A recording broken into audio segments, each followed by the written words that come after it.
Gente, olha só essa história, hein? Maluca essa história. Um casal descobriu uma câmera espiã na suíte de um resort famoso lá em Porto de Galinhas, onde eles passavam as férias.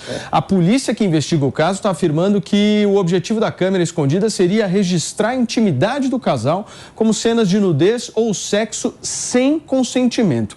O casal que estava em férias é de São Paulo e a câmera estava apontada para a cama da suíte em que eles estavam dormindo. Olha que coisa maluca. Bizarro. O caso aconteceu no último dia 17 de janeiro e está sendo investigado agora pela Polícia Civil. E segundo os investigadores, a mulher do casal constatou um barulho vindo próximo à televisão do quarto. No local foi encontrado o que parecia ser um receptor de tomada, mas nenhum aparelho podia ser conectado. Ao iluminar a entrada do objeto com um flash do celular, então, o casal constatou que se tratava de uma câmera escondida. A gente chamou para falar sobre esse assunto o advogado especialista em direito de imagem, o Leonardo Pantaleão, que está aqui conectado, para a gente entender quais os direitos de uma pessoa numa situação dessa. Doutor, bem-vindo. Obrigado, um prazer falar com você, com todos que nos acompanham. Essa é uma situação que decorre, acima de tudo, da popularização desses dispositivos que captam, imagens, vídeos. E isso tem, na verdade, sido utilizado para esse tipo de invasão de privacidade, invasão de intimidade. E é importante deixar claro que esse comportamento, acima de tudo, é crime. Com essa tecnologia, alguns desafios legais surgiram e o legislador começou, então, em busca dessa equalização jurídica para essas novas modalidades, trazer leis específicas capazes de punir esse tipo de comportamento. E no ano de 2018, criou-se um tipo penal onde esse desenrolar dessa conduta se amolda perfeitamente no crime. É uma conduta criminosa que, sem dúvida, justifica a atuação da Polícia Civil. Tem dúvida, Pepe? Agora, doutor, uma pergunta que eu faço para você. Quais são os procedimentos que a pessoa tem que fazer quando identifica uma câmera no seu ambiente ali, no quarto de hotel? E qual que seria a responsabilidade do hotel por isso, não é? Olha, essa pergunta é muito interessante na medida que a gente tem que analisar e distinguir a responsabilidade civil da responsabilidade criminal.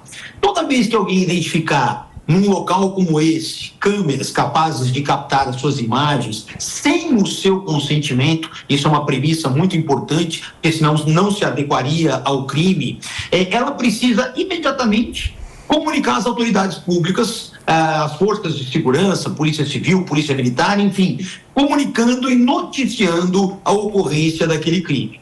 No que se refere à responsabilidade, por exemplo, do hotel ou de outro local onde ela esteja, flat, algo do tipo, essa é uma responsabilidade na esfera civil. Não dá para você responsabilizar por esse comportamento a pessoa jurídica. Então, claro que na esfera civil, quando qualquer pessoa loca um espaço onde é uma premissa que a sua intimidade será preservada, e por uma falha eventual de atenção, por uma falha eventual de zelo por esse seu direito resguardado, aquilo acaba sendo violado, então, claro que o hotel ou o flat, qualquer estabelecimento tem uma responsabilidade indenizatória, mas a questão criminal, ela depende da individualização do agente que implementou aquele equipamento de captação de imagem. Pediu, Maninho. Doutor, bom dia. Agora, nesse caso específico, é uma situação curiosa, porque se trata de um condomínio residencial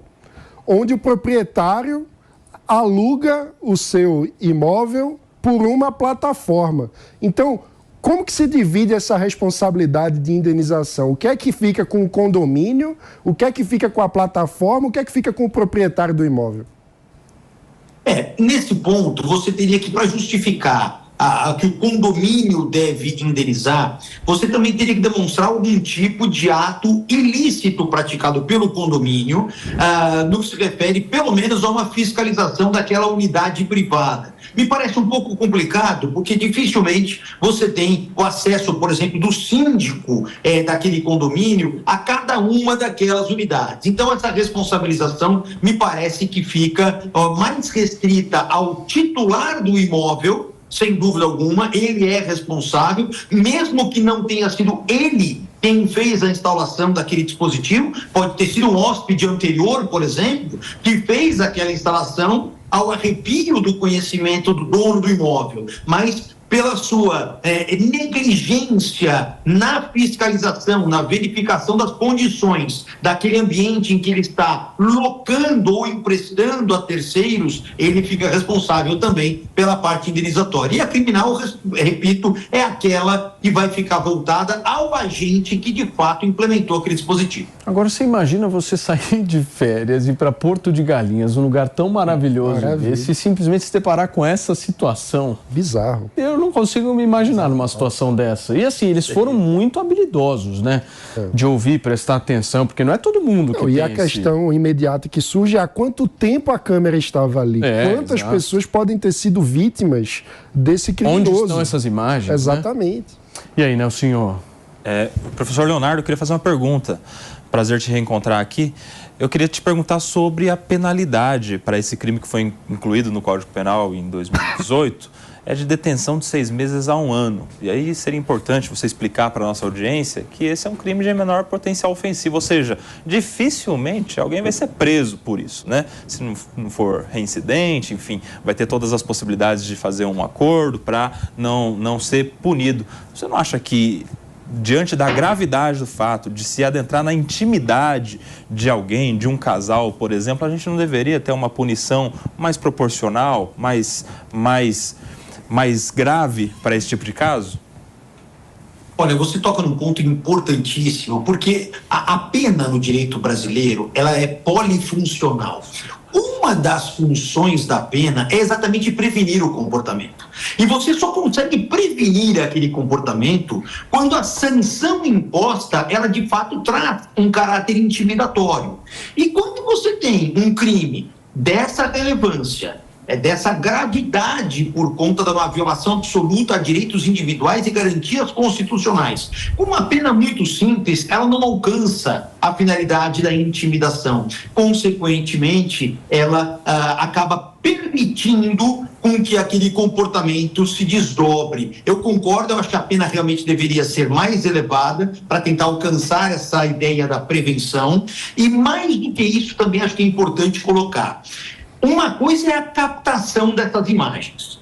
Outra coisa é o indivíduo divulgar essas imagens. Quando nós pensamos nessa dosimetria de pena, nós estamos pensando na tão e somente captação. Se ele revela isso, se ele fornece isso, se ele publica isso, dando acesso a outras pessoas, aí nós saímos desse crime e vamos para um outro crime, que é o crime previsto também, trazido por uma legislação de 2018, que é o crime de divulgação. Esse já tem uma pena que pode chegar a até 5 anos de reclusão, isso se não caracterizar ainda um delito mais grave. Agora, a pena da captação, sem dúvida, me parece que é muito frágil para alcançar o objetivo. Ju, não sei se você quer falar sobre esse tema, minha amiga. Paulinha, eu fiquei intrigada na mesma linha de que você, assim. Como é que esse casal conseguiu descobrir isso, né? Segundo o que eles falaram, foi pelo som, Ju, né? Escutaram um barulho de uma máquina ligada, alguma coisa. Aí começaram a olhar para a tomada, aí foram vendo que tinha algo atrás da tomada, né? Por conta dos furos ali da tomada, e aí passaram a descobrir mesmo a câmera filmando. É uma tristeza, né? Aquilo que eu falei um pouquinho agora, assim, a invasão de privacidade, ela é muito triste, né? Você não ter a segurança de estar num ambiente ali reservado e sem que ninguém esteja te vendo, monitorando os seus passos, isso é aterrorizante. Aterrorizante. A gente espera que essas imagens não tenham sido passadas para frente, porque uma vez que você captura a imagem e joga para frente, dificilmente você consegue trazer de volta. Eu acho que o professor, o doutor respondeu bem as perguntas, né, sobre o que esperar em termos de criminalidade, assim, de pena, mas que a gente agora vai ter que ficar alerta, né? Quando chegar num hotel, quando chegar numa pousada, monitorar ali os possíveis espaços de instalação, porque é muito perigoso que a sua intimidade seja revelada contra a sua vontade. E é provável que esse crime esteja articulado com algum outro, né? Seja para vender esse conteúdo para algum site erótico, alguma coisa, ou para extorquir o casal, eventualmente, né? A investigação Então, vai dizer, né? Tem que investigar. Muito bem. Professor, advogado, especialista em direito de imagem, Leonardo Pantaleão, muito obrigado, doutor. Valeu. Gente, olha só. Eu que agradeço, o prazer de falar com vocês. Valeu. E até uma próxima oportunidade.